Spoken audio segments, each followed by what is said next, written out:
Afternoon friends এখন আমরা বেরিয়ে গেছি মনেস্ট্রি থেকে। কালকে কিন্তু আমি ভিডিওটি এখানেই শেষ করেছিলাম। তো তোমরা দেখেছিলে যে কালকে আমি মনেস্ট্রি থেকে বেরোনোর পর আর ভিডিওটি কন্টিনিউ করিনি, কারণ হচ্ছে গিয়ে ভিডিওটি অনেক লেন্দি হয়েছিল। তো এখন যে জায়গাটা আমি তোমাদের দেখাবো এটা না এই বৌদ্ধদেরই কোনো ধর্মের এই যে এগুলি আছে এখানে যে পতাকার মতো ছোট ছোট লাগানো, তো এগুলি কি সেটাই তোমাদের সঙ্গে শেয়ার করছি। ये 5 कलर फ्लैग আছে, ঠিক আছে? হলুদ মানে संसार, व्हाइट माने शांति, रेड माने आग, ग्रीन माने हरियाली। এরকম বলতে পঞ্চতত্ত্ব, औरते शरीर मरते शरीर পঞ্চতত্ত্ব সেখানে আছে। এটা পূজা দিয়ে লাগানো, ঠিক আছে? এখন বুদ্ধ মন্দির গিয়েছে, তো লাল ড্রেস পরে লামালক ছিল না, তো 3-4 জন আপনার ঘর বাড়ি দিকে নিয়ে আসে, পূজা পাঠ করে 3-4 দিন পুরা করে আসে, তারপরে এই পাহাড়ের উপরে লাগানো। যত হাওয়া দিকে হিলবে তত ভালো। Thank you. আর মনে রাখুন, হলুদ মানে সংসার, হোয়াইট মানে শান্তি, রেড মানে আগ, গ্রিন মানে হরিয়ালি, নীল হচ্ছে তাপ। একটু পরে আপনাকে জিজ্ঞেস কর तब तो बताएगा भाईजान क्या होता है, इसने तो रिकॉर्ड कर लिया गाड़ी। তো তোমরা এতক্ষণ যার কথা শুনলে সে হচ্ছে গিয়ে আমাদের ড্রাইভার কাকু, যে আমাদেরকে নিয়ে ঘোরাচ্ছে। উনি খুব ভালো কথা বলে আর এই সব সম্বন্ধে উনি খুব ভালো জানে, এই বৌদ্ধ কালচার সম্বন্ধে, যেটা আমরা একদমই জানি না। তো উনি যতক্ষণ আমাদেরকে নিয়ে ঘুরেছে রাস্তার সমস্ত কিছু কিন্তু বোঝাতে বোঝাতে গেছে। তো আমরা ওনার সঙ্গে ভীষণ ভালো এনজয় করেছি পুরো ট্রিপটা। তো চলো এখন দেখছি সামনে আমরা যে স্পটে যাচ্ছি সেটাও তোমাদের সঙ্গে শেয়ার করব। তো ওনার সঙ্গে গল্প করতে করতে কিন্তু আমরা পৌঁছে গেছি আমাদের নেক্সট ডেস্টিনেশনে, সেটা হচ্ছে গিয়ে একটি ভিউ পয়েন্ট। তোমরা জাস্ট দেখো ভিউ পয়েন্টটা ভীষণ সুন্দর, আর এই ভিউ পয়েন্ট থেকে কিন্তু গ্যাংটক শহরটা সম্পূর্ণ দেখা যায়। তো উনি আমাদের এখানে নামিয়ে দিল এবং বলে দিল যে এখান থেকে গ্যাংটক শহরটা দেখো, কত সুন্দর লাগছিল দেখতে, আর এটা কিন্তু অনেকটাই হাইয়ে আছে। তো আমরা কিছুক্ষণ এখানে থেকে পিকচার ক্লিক করলাম, কারণ দারুণ এসেছিল পিকচারগুলি এখানে। তো এখানে আমি এখন করব কিছু শপিং এই আন্টির দোকান থেকে। আন্টির দোকানে কিন্তু প্রচুর জিনিস ছিল যেগুলি কিন্তু দেখে আমাদের ভীষণ ভালো লাগছিল, আর আন্টি এত সুইট ছিল যে রিজনেবল প্রাইসেই এটা দিচ্ছিল। অন্য মার্কেট থেকে দামটা একটু কমই আমরা এখানে পেয়েছিলাম, কিন্তু তোমরা যখন এখানে আসবে একটু বার্গেনিং করে নেবে, কারণ বার্গেনিং ছাড়া এখানে কোনো রাস্তা নেই। তো চলো আমাদের জিনিস নেওয়া কমপ্লিট, এখন আমরা আবার রওনা দিচ্ছি। তো চলো এখন কোথায় যাচ্ছি সেটাও তোমাদের সঙ্গে শেয়ার করছি। তো কিছুটা পথ আসার পর আমরা পৌঁছে গেলাম গণেশ টকে। ওই যে ওপরের মন্দিরটা দেখতে পাচ্ছ এটাই হচ্ছে গণেশ মন্দির, মানে গ্যাংটকের সবথেকে বড় মন্দির হচ্ছে গণেশ টক মন্দির, মানে এটা গণেশ মন্দির।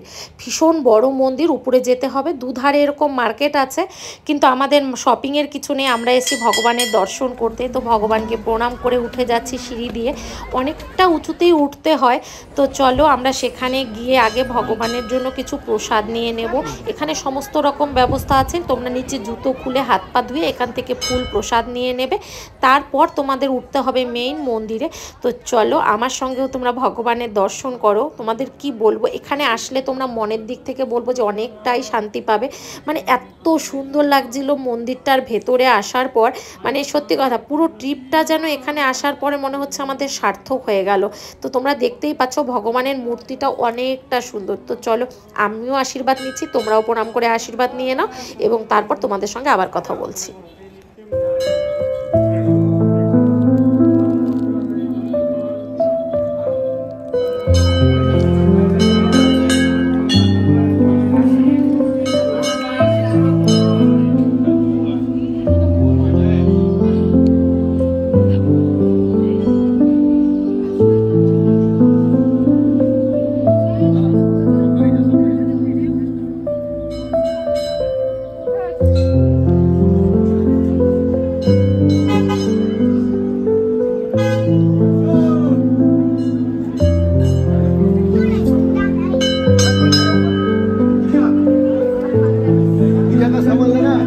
তো চলো আমরা এখন মন্দির থেকে বেরিয়ে গেছি, এখন যাব আমরা আমাদের নেক্সট ডেস্টিনেশনে।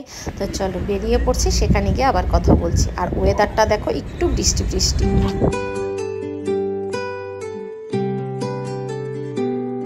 তুমি বৃষ্টি চেয়েছো বলে কত মেঘের ভেঙেছি মন, আমি নিজের বলতে তোমায় চেয়েছি।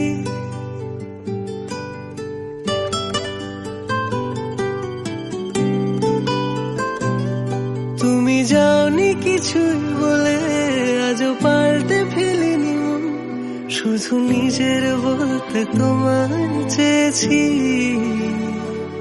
তুমি জানতেই পারো না তোমায় কত ভালোবেসেছি। ও তুমি জানতেই পারো না তোমায় কত ভালোবেসেছি।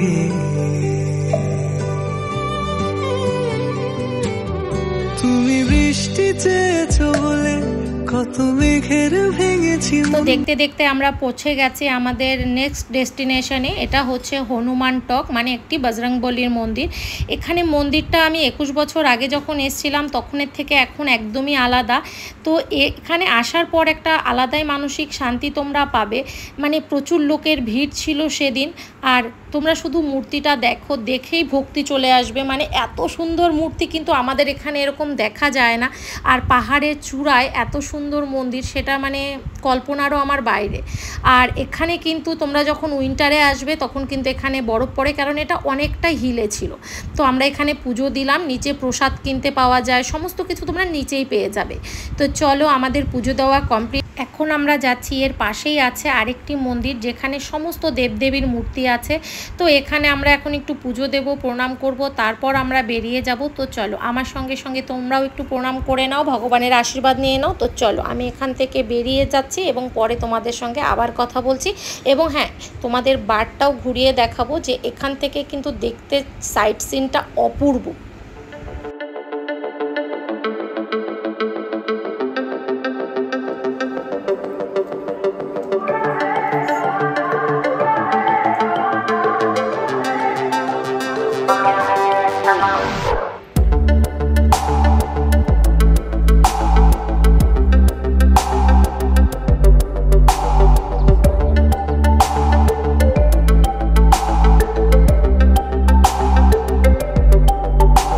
सफर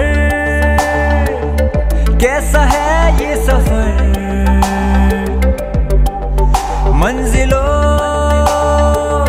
की न है कोई खबर। सफर कैसा है ये सफर, मंजिलों की न है कोई खबर। দেখতে দেখতেই আমাদের সাইট সিন কমপ্লিট হয়ে গেছে, আর আমরা ফিরে এসেছি হোটেলে। আর হয়ে গেছে লাঞ্চের টাইম। তো লাঞ্চ করার জন্য আমরা হোটেলে চলে এসেছি। আর হোটেলে আমাদের দিয়েছে হচ্ছে কাতলা মাছ সর্ষে বাটা, ডাল, কাঁঠাল চিংড়ি, আর দিয়েছে আলু কাঁকরোল ভাজা। সারাদিন ঘোরার পর না এই খাবারটা আমাদের কাছে অমৃত মনে হচ্ছিল, তাই একটু টুক করে ভিডিও করে নিলাম। তো এখন এই লাঞ্চ কমপ্লিট করে একটু রেস্ট নেব, রেস্ট নিয়েই বেরিয়ে পড়বো ঘোরার উদ্দেশ্যে। কারণ এখানে না আসার পর ঘুরতে এত ভালো লাগছে, ওয়েদারটা এত ভালো। তো অল্প একটু রেস্ট নিয়ে নিলাম, তারপর সাজুগুজু করে বেরিয়ে গেলাম আশেপাশটা একটু ঘুরে দেখার জন্য। তো তোমরা দেখতেই পাচ্ছ এই মলটি এখানে নতুন তৈরি হচ্ছে, কারণ নেক্সট টাইম যখন আসবো এটা খুলে যাবে। তো এখন আমরা এই আশেপাশটা ঘুরে দেখবো। তো চলো, আজকের ভিডিওটি আমি এখানেই শেষ করছি। আশা করছি ভিডিওটি ভালো লেগেছে। আর ভিডিওটি ভালো লেগে থাকলে অবশ্যই একটি লাইক করে দিও, কমেন্ট করে দিও, শেয়ার করে দিও। হ্যাঁ, সাবস্ক্রাইব করতে একদম ভুলো না। আর তোমরা আমার ভিডিওগুলি দেখছো তার জন্য তোমাদের অশেষ ধন্যবাদ।